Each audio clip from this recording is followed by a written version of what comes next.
le 8e ballon d'or de la carrière de Lionel Messi n'a pas vraiment été du goût de tout le monde.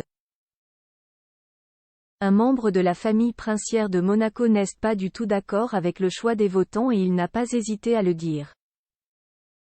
La suite après la publicité. Lionel Messi a écrit encore un peu plus sa légende ce lundi 30 octobre au Théâtre du Châtelet, à Paris.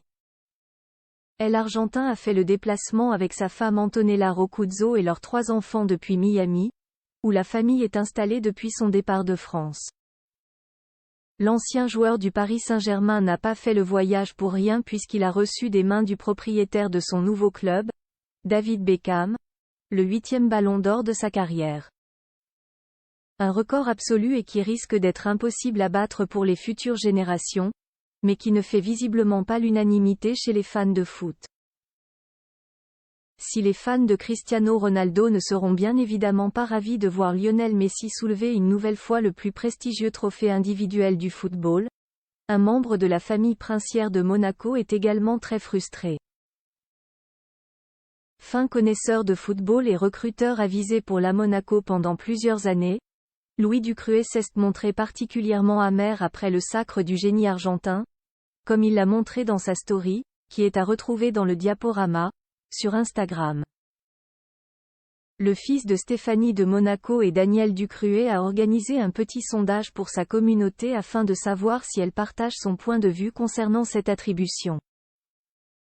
Donc le ballon d'or a officiellement perdu toute sa valeur ce soir, lâche-t-il, dépité, avant d'interroger ses abonnés. Vous êtes d'accord avec ce choix de Messi? Louis Ducruet dénonce un 2 poids, 2 mesures pour l'heure. Sa communauté semble plutôt le rejoindre à la vue des résultats. Loin d'en avoir fini, Louis Ducruet partage ensuite le comparatif d'un internaute pour expliquer que le phénomène Erling Haaland méritait de l'avoir cette année. Pour l'époux de Marie Chevalier, certes Lionel Messi a remporté la Coupe du Monde, mais cela ne suffit pas puisqu'en 2010, Xavi et Andrés Iniesta remportent la Coupe du Monde, mais c'est bien lui qui a eu le ballon d'or après une saison stratosphérique en club, tout comme ce fut le cas pour le Norvégien avec Manchester City cette année. 2 poids, 2 mesures, conclut le message hostile envers l'Argentin. Visiblement très remonté contre l'attribution de ce 8e ballon d'or à Lionel Messi, Louis Ducruet peut se détendre. C'est très certainement le dernier de la carrière de celui que beaucoup considèrent comme le meilleur joueur de l'histoire. La suite après la publicité.